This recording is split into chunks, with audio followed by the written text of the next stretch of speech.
Hello students, welcome back to my channel A S nursing education.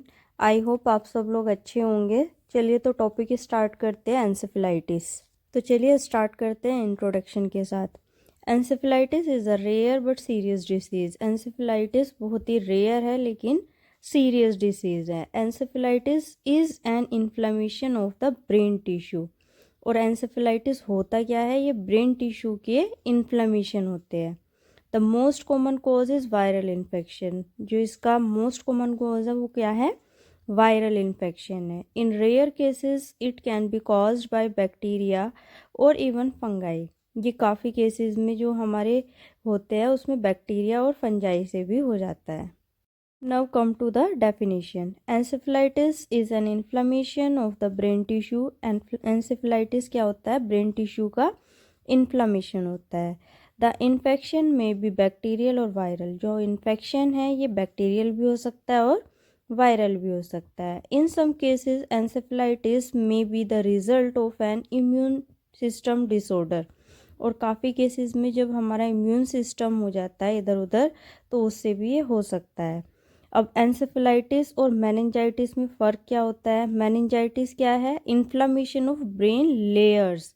और encephalitis क्या होता है, inflammation of brain tissues. Types of encephalitis, there are two types, primary and secondary. Primary में क्या होएगा, occurs when a virus directly infects the brain and spinal cord. इसमें क्या होगा, जो वायरस है वो डायरेक्ट एकदम से हम लोगों को इफेक्ट करेगा, कहाँ पर, ब्रेन और स्पाइनल कॉर्ड में। Then secondary, it occurs when infection starts elsewhere in body and then travels to our brain. ये क्या है, कहीं से भी स्टार्ट हो सकता है हमारी बॉडी में, स्टार्ट होने के बाद पूरा ट्रैवल करके ये तब हमारे ब्रेन में पहुंचेगा। रिस्क फैक्टर्स, रिस्क फैक्टर में फर्स्ट क्या आ जाएगा हमारा, older adults, children under the age of 1 year, जो हमारे बच्चे हैं 1 ईयर से नीचे के, या फिर peoples with weak immune system. जो लोग होते हैं जिनका इम्यून सिस्टम वीक होता है उसको भी ये रिस्क फैक्टर्स में अफेक्ट कर सकता है। Now come to the aetiology. Aetiology में भी हम दोनों टाइप्स के अलग अलग बताएंगे, प्राइमरी और सेकेंडरी के दोनों के। तो प्राइमरी में कॉमन वायरस में इंक्लूड करेगा ये हर्पिस वायरस भी और हमारा EWV, चाइल्डहुड वायरस, इंक्लूडिंग इसमें कौन कौन से आ जाएंगे, हमारे मीजल्स और मम्स भी आ जाएंगे। और ये किससे स्प्रेड होता है, मॉस्किटोज वगैरह से, ये इंसेक्ट वगैरह से स्प्रेड होता है। Now secondary encephalitis could be caused bye complications of A viral infection. और ये किसी भी वायरल इन्फेक्शन से कॉज हो सकता है। Come to the clinical manifestations. Clinical manifestations में क्या आ जाएगा, जब हमें एंसेफेलाइटिस का कोज आने शुरू हो जाएंगे तो उसके सिम्टम्स क्या होंगे, फीवर हो जाएगा, हमें हेडेक रहना स्टार्ट हो जाएगा, वॉमिटिंग नोजिया सा रहेगा, स्टिफ नेक रहेगी, लिथार्जी रहेगी, चीज़ों को लेके हम कंफ्यूज भी रहेंगे, ड्राउजीनेस भी रहेंगे, हेलुसिनेशन भी आएगा हमारे अंदर, ओवर मूवमेंट हो जाएगा इसमें, मतलब हमारी बॉडी का मूवमेंट ज़्यादा नहीं रहेगा, कोमा भी हो सकता है इसमें, सीजर्स आ सकते हैं पेशेंट को, irritability, sensitivity to light, light से वो बचने की कोशिश करेगा, अनकॉन्शियसनेस भी इसमें हमें आ सकती है। Now come to the pathophysiology. Pathophysiology हमारी स्टार्ट कैसे होती है, माइक्रोबियल इन्वेशन, जो हमारे माइक्रो ऑर्गेनिजम्स है वो एंटर करेंगे, क्रॉस द ब्लड बैरियर्स, जो हमारा ब्लड बैरियर है उसको क्रॉस करेंगे ब्रेन के अंदर, माइक्रोबियल ग्रोथ होएगी हमारे ब्रेन के अंदर, सेरिब्रल टिश्यूज़ में मल्टीप्लिकेशंस होएंगे।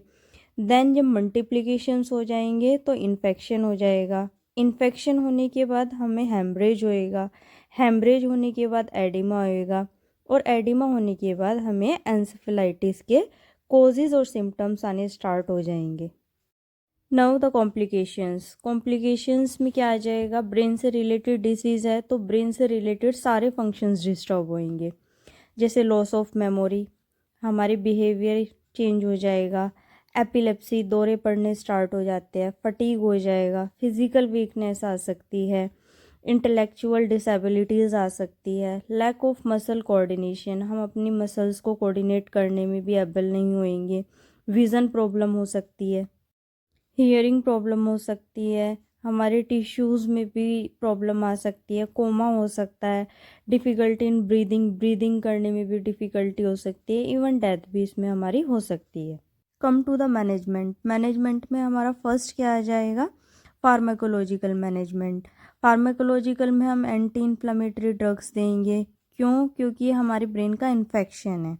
एंटी इन्फ्लेमेटरी ड्रग्स में हम ब्रूफेन वगैरह इसमें सारे दे सकते हैं। Then relieve headache and fever, headache और फीवर से रिलीव होने के लिए हम इसमें एलिव्स देंगे। फिर देंगे हम इसमें एंटीवायरल ड्रग्स, वायरल इन्फेक्शन तो एंटीवायरल ड्रग्स देंगे।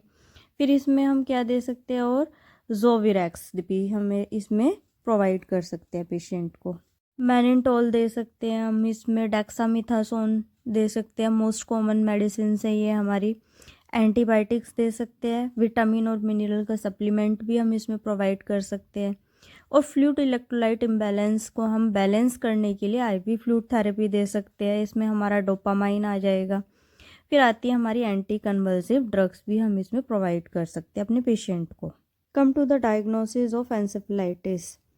एंसेफेलाइटिस के क्या क्या डायग्नोसिस हम कर सकते हैं। टिश्यू परफ्यूज़न कर सकते हैं, इसमें रिलेटेड टू इन्फेक्शियस प्रोसेस, जो भी हमारा इन्फेक्शियस प्रोसेस है या फिर हमारी जो एडिमा सूजन आई हुई है उससे रिलेटेड हम टिश्यू परफ्यूज़न कर सकते हैं इसमें। Risk of imbalance fluid volume related to fever and decrease intake, इसमें और हम क्या कर सकते हैं, जो हमारा फ्लूइड इनटेक है वो घट बढ़ तो नहीं रहा है, इस चीज़ को भी हम चेक कर सकते हैं। Hyperthermia related to the infectious process and cerebral oedema, जो हमारे ब्रेन में सूजन आई है या फिर जो इन्फेक्शन हुआ है उससे रिलेटेड हाइपरथर्मिया भी हम इसमें चेक कर सकते हैं। Acute pain related to meningeal irritation, और जो हमारे ब्रेन में एक्यूट पेन है उससे रिलेटेड भी हम इसमें डायग्नोस कर सकते हैं। इम्पेयर्ड फिजिकल मोबिलिटी, और जो हमारी फिजिकल मोबिलिटीज़ हैं उनको भी हम इम्पेयर्ड कर सकते हैं बेड रेस्ट के थ्रू। नर्सिंग मैनेजमेंट में क्या आ जाएगा हमारा, first obtain a history of recent infection, जो हमारा कोई भी इन्फेक्शन हुआ है रिसेंटली उसकी हम हिस्ट्री कलेक्ट करेंगे सबसे पहले। Such as upper respiratory tract infection, जो हमारा अपर रेस्पिरेटरी ट्रैक्ट इन्फेक्शन है उससे रिलेटेड, या फिर कोई भी पॉजिटिव एजेंट जो हमें एक्सपोज कर रहा है। Assess neurological status and vital signs, जो हमारा न्यूरोलॉजिकल स्टेटस है उसको भी हम असिस करेंगे, और उसके जो वाइटल साइंस है पेशेंट के उनको भी हम असिस करेंगे। Evaluate for signs of meningeal irritations, और जो हमारे मेनिंजियल इरिटेशंस के साइंस हैं उनको हम इवाल्वेट करेंगे। असिस सेंसो न्यूरल हियरिंग लॉस, इसमें हम क्या करेंगे, जो हमारा सेंसो न्यूरल हियरिंग लॉस है उसको असिस करेंगे। सेंसो न्यूरल में क्या आ जाएगा, हमारा विज़न और हियरिंग दोनों आएंगे। क्रेनियल डैमेज नर्व्स भी हमारी इसी में आएगी, और जो हमारे कॉग्निटिव फंक्शंस है। गोल्स ऑफ एंसेफेलाइटिस, गोल्स का मतलब हम एंसेफेलाइटिस को सही करने के लिए क्या क्या कर सकते हैं। To enhance cerebral tissue perfusion, जो हमारे सेरिब्रल लेयर में टिश्यू परफ्यूज़ हो रहे हैं उनको एनहेंस करेंगे। बॉडी में फ्लूइड बैलेंस को भी मेंटेन करके रखेंगे। अगर बॉडी में इन्फेक्शन है, फीवर आएगा तो उस फीवर को भी हमें रिड्यूस करना है। पेन होएगा उस पेन को भी रिड्यूस करना है। To reduce to optimal level of functioning mobility, जो हमारी ऑप्टिमल लेवल है मतलब ओरिजिनल लेवल है ब्रेन का फंक्शन का, उस पर हमें अपने ब्रेन के फंक्शन को वापस से लेकर जाना है। Summary, we have discussed about encephalitis, इसमें हमने क्या क्या डिस्कस किया है। एंसेफेलाइटिस क्या होता है, उसके कितने टाइप्स होते हैं, क्या क्या कोजेज हो सकते हैं इसके, क्या रिस्क फैक्टर्स है, पैथोफिजियोलॉजी, क्लिनिकल मैनिफेस्टेशंस, किस तरीके से डायग्नोस कर सकते हैं मैंने इसको, और उसके क्या क्या मैनेजमेंट है, एंसेफेलाइटिस को हम कैसे प्रिवेंट कर सकते हैं। Thanks for watching this video and giving me your precious time. I hope आपको मेरा ये टॉपिक अच्छे से समझ आया होगा। अगर मेरा ये टॉपिक आपको अच्छे से समझ आया है, लाइक करें, शेयर करें और कमेंट करें, और मेरे चैनल को सब्सक्राइब करें, और ऐसे ही लेटेस्ट अपडेट्स देखने के लिए बेल आइकन को प्रेस करें।